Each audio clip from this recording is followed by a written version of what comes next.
जय हिंद, राधे राधे, नमस्ते आप सभी को। हम लोग आज एक टॉपिक है बायोलॉजी का, मतलब बायोलॉजी मतलब जूलॉजी का टॉपिक है, उस पर डिस्कशन करेंगे आज। ये नीचे इधर सॉरी बोर्ड में आपको कुछ लिखा दिख रहा है, स्ट्रक्चर ऑफ ह्यूमन ओवम, यानी इसका जो स्ट्रक्चर होता है ह्यूमन के ओवम का, उसका हम लोग थोड़ा सा डिस्कशन करेंगे। इसमें ये क्या क्या चीज़ें पाई जाती हैं, कैसा इसका स्ट्रक्चर होते हैं, ये आपके एग्जाम के पॉइंट ऑफ व्यू से इम्पॉर्टेंट है। कभी कभी ये स्ट्रक्चर ही मान लीजिए पूछ लिया, जो खासकर जो बोर्ड में एग्जाम में बोर्ड एग्जाम के जो बच्चे हैं, बनाने का अगर स्ट्रक्चर आप ओवम को बनाइए तो बनाने का हो गया तो भी आप बना सकते हैं, और उससे कुछ पार्ट उसके अंदर कुछ बात पूछे तो भी बना सकते हैं, आप कर सकते हैं। अब ये क्या होता है, पहले तो जो ह्यूमन का ओवम है ये एक क्या है, ये फीमेल का गैमीट है ना, इसको हम लोग क्या कर सकते हैं, ये फीमेल गैमीट है।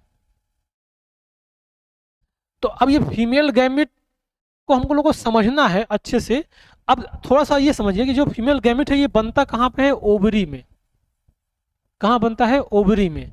ओवरी मतलब अगर देखा जाए तो जो फीमेल का जो रिप्रोडक्टिव पार्ट होता है उसी में ओवरी होते हैं, वन पेयर यानी दो होते हैं।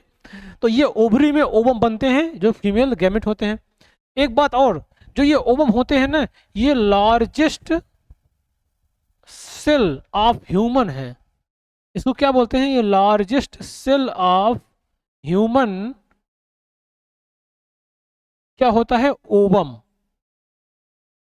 एक ये इंपॉर्टेंट बात है, क्योंकि ह्यूमन में सबसे बड़ी सेल अगर देखा जाए कौन होता है, ओवम होता है। सबसे छोटी सेल कौन होती है, स्पर्म होता है। तो बड़ी सेल ओवम है, तो ये भी एक इंपॉर्टेंट बात हो सकती है आपको जान उसके लिए।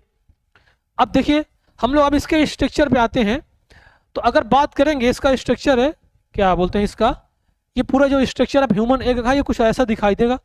ये यहाँ पे देखिए, ये ऐसा कुछ स्ट्रक्चर होता है। हालांकि ऐसा नहीं होता, ये हाइपोथेटिकल डायग्राम बनाया गया है, बस इससे आपको सारी जानकारी क्या क्या चीज़ होता है उसमें समझ में आ जाएगा। बस में आई। तो इसमें ये पूरा एक स्ट्रक्चर बना है। चलिए इसको हम लोग अब क्रम से समझते हैं, पहले क्या क्या चीज़ उसमें होती हैं। देखिए पहले हम लोग यहाँ पे हैं, ये जो दिखाई दे रहा है रेड कलर का, ये है एक स्ट्रक्चर जिसको हम लोग बोलते हैं, ये जो वाल है इसको बोलते हैं सबसे पहले ये वाली उलेमा। अच्छा, इसके पहले हम लोग ऊपर से चलते हैं। ये सबसे बाहर की लेयर है, मतलब ये ऐसा गोला टाइप का होगा। तो जो सबसे ये बाहर की लेयर है, देखिए इसमें दो टाइप की सेल देखने को मिलती है। एक ये रेड कलर वाली, एक ये जो रेड दिखाई दे रही है ये वाली, और दूसरा है एक जो ये वाइट दिखाई दे रही है। इधर बीच में ये वाइट है, ये रेड है। तो जो रेड वाली है इसको बोलते हैं ग्रेनुलोसा सेल, और जो ये व्हाइट वाली है इसको बोलते हैं हाइलुरोनिक एसिड। यानी ये रेड और व्हाइट यानी ग्रेनुलोसा सेल और हाइलुरोनिक एसिड, ये आपस में जुड़ के ये पूरा एक आउटर लेयर, आउटर कवरिंग बनाता है किसी भी ओवम का। बात में आई। इसको एक्चुअली बोलते हैं, जो बाहर की लेयर को बोलते हैं कोरोना रेडिएटा। कोरोना कोरोना वो वाला कोरोना नहीं, इसको बोलते हैं कोरोना रेडिएटा। यानी इसको हम बोल सकते हैं तो ये आउटर मोस्ट लेयर भी है, ये आउटर मोस्ट लेयर है किसकी, ओवम की या एग की। पास में आ गई। अब देखिए ये जो हाइलुरोनिक एसिड है ये इसको चिपका के रखता है ग्रेनुलोसा सेल को, जिससे कि इसको पूरा कवर कर रखते हैं। जब फर्टिलाइजेशन होता है ना, जिस समय स्पर्म की एंट्री होती है और इसके पास आते हैं, तो ये स्पर्म जो है मेल गैमिट मतलब जो आते हैं, तो उसमें स्पर्म में एक केमिकल पाया जाता है जिसको बोलते हैं स्पर्म लाइसिन। क्या बोलते हैं उसको, स्पर्म लाइसिन। और वो स्पर्म लाइसिन इसी हाइलुरोनिक एसिड से रिएक्शन करके इसको डिजॉल्व कर देता है। जब ये डिजॉल्व कर देता है तो यहाँ से पाथ बन जाता है। अब इसी के थ्रू स्पर्म की क्या होगी, एंट्री होगी। तो ये इसीलिए ऐसे ये बनाया है, इसमें पाया जाता है कि हाइलुरोनिक एसिड स्पर्म लाइसिन से वो होगा, रिएक्शन करेगा और ये डिजॉल्व होकर एक पाथ बना देगा जिससे स्पर्म की एंट्री होगी। अब दूसरी लेयर जो ये दिखाई दे रही है, ये वाली, ये जो व्हाइट कलर की दिखाई दे रही है, इसको लोग बोलते हैं जोना पेलुसिडा, या इसको बोलते हैं विटिलाइन मेम्ब्रेन, या तो बोलते हैं जोना पेलुसिडा या बोलते हैं इसको विटिलाइन मेम्ब्रेन। अब देखिए ये सेकेंड मोस्ट लेयर है, पहले वाली ये आउटर मोस्ट थी यानी फर्स्ट ऊपर से, और ये उसके बाद ये नीचे सेकेंड नंबर पे कौन आएगा, ये जोना पेलुसिडा आएगा। बस में आया। अब यह दूसरा नाम से क्या बोलते हैं, विटिलाइन मेम्ब्रेन। अब देखिए इसमें ना ये जो येलो कलर के दिखाई दे रहे हैं, इसको हम वाइट कर देने हैं। ये जो दिख रहा है येलो कलर, इसको बोलते हैं जोना पेलुसिडा रिसेप्टर। अब देखिए रिसेप्टर का क्या काम होता है भैया, जब स्पर्म की एंट्री होगी यहाँ पे आएगा तो उनको रिसीव करने का जो सेंसेशन जाएगा कि हाँ ये स्पर्म अपना ही है, मतलब जिस स्पीसीज का है उसी का है, तो उसको जानने की जो प्रोसेस, रिसीव करने का जो सेंस करेगा वो कौन करेगा, यही जोना पेलुसिडा में जो रिसेप्टर होते हैं, यही चीज़ों का इंफॉर्मेशन रिसीव करेगा और वो सिग्नल बताएगा कि हाँ ये जिस स्पर्म को चाहिए वही स्पर्म आया हुआ है। तो ये काम इसका ये होता है। और ये वाली लेयर क्या बोलते हैं, जोना पेलुसिडा। अब ये पहली लेयर कर सकते हैं बाहर से, और ये वाली क्या होगी, दूसरी लेयर। अब उसके बाद देखिए जो ये वाली लेयर है रेड कलर वाली, इसको बोलते हैं, ये बोलते हैं, इसको बोलते हैं हम लोग ऊलेमा, या उसको बोलते हैं प्लाज्मा मेम्ब्रेन। अब ये वाली क्या है, तीसरी, ये क्या है, थर्ड लेयर। ये कौन सी थी, सेकंड लेयर।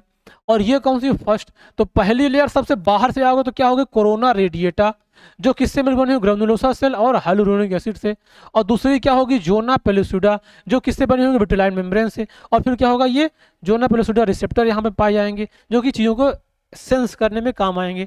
अब ये होगा ऊलेमा, या बोलते हैं उसको प्लाज्मा मेम्ब्रेन, जो कि सबसे लास्ट वाली तीसरी इमेज है। इसके और इसके यानी जोना पेलुसिडा और ऊलेमा के बीच में जो ये स्पेस दिखाई दे रहा है, ये खाली स्थान, इसको बोला जाता है पेरीवेटिलाइन स्पेस। इसको क्या बोलते हैं, पेरीवेटिलाइन स्पेस, है ना। एक तो बात ये हो गया। अब दूसरा देखिए, इधर पे आइए, इधर जो ये इसके अंदर ये जो लास्ट वाली लेयर थी ऊलेमा, इसके अंदर जो फ्लूइड भरा है उसको बोलते हैं ऊओप्लाज्म। क्या बोलते हैं उसको, जो फ्लूइड एक भरा होता है उसको बोलते हैं ऊओप्लाज्म। बस में आ गई, तो ये हो गया ऊओप्लाज्म। अब इसके अंदर देखिए ये न्यूक्लियस है, यही मेन फीमेल का गैमेट है। जब मेल का गैमेट आएगा तो इसी से मिल के फ्यूज करेगा, तभी फर्टिलाइजेशन होगा, यानी सीधा ये पास करके यहाँ तक आएगा। अब एक्चुअली ये जो न्यूक्लियस है, यही न्यूक्लियस एक प्रकार का फीमेल का मेन गैमेट है। अब ये एक्चुअली ना सेकेंडरी oocyte होता है।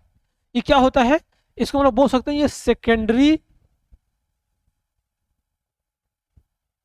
oocyte।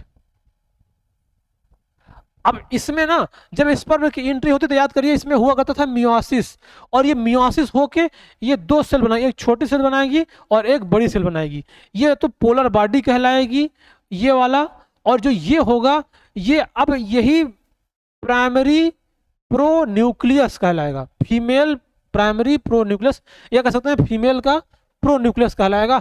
यही मेन होगा, इससे फर्टिलाइजेशन करेगा। इसीलिए बताया गया था कि एक बार फर्टिलाइजेशन स्पर्म के एंट्री के पहले, सॉरी मियोसिस, एक मियोसिस स्पर्म के एंट्री के पहले होता है और एक मियोसिस स्पर्म के एंट्री होने के बाद होता है। तो मेन ये जो होता है सेकेंडरी oocyte। ये अब ये सेकेंडरी oocyte जब ये बनता है, इसको एनसीईआरटी शायद ऊटिड कहती है, ऊटिड, है ना, इसमें लिखा हुआ बात ये। तो ये इसका स्ट्रक्चर हो गया आपका पूरा फीमेल के गैमेट अर्थात ओवम का। तो अगर आप एग्जाम में कभी ऐसे बनाने को आता है तो आप इसको बढ़िया से पूरी तरीके से बना सकते हैं, ऐसे एक हाइपोथेटिकल डायग्राम, जिससे सारी बात इसमें समझ में आ जाएगी। ठीक है, अब इसी तरह से हम लोग किसी दूसरे, अब इसमें इतना याद समझो क्योंकि आप आज का टॉपिक यही था, स्ट्रक्चर ऑफ स्पर्म। तो अब हम लोग इसके बाद किसी नेक्स्ट टॉपिक में कुछ दूसरा टॉपिक अलग, जैसे कि इसके बाद क्या आएगा, मेल का गैमेट। अब मेल का गैमेट क्या होता है, स्पर्म। तो हम लोग अगली क्लास में, अगले लेक्चर जब आएंगे तो पढ़ेंगे स्पर्म, मतलब ये स्पर्म का स्ट्रक्चर भी समझ लेंगे कि उसमें क्या क्या होता है, कौन कौन से पार्ट होते हैं, कितने पार्ट होते हैं, कौन कहाँ होता है। तो हम लोग आज ओवम समझे, अगले लेक्चर में स्पर्म को भी समझेंगे। ठीक है।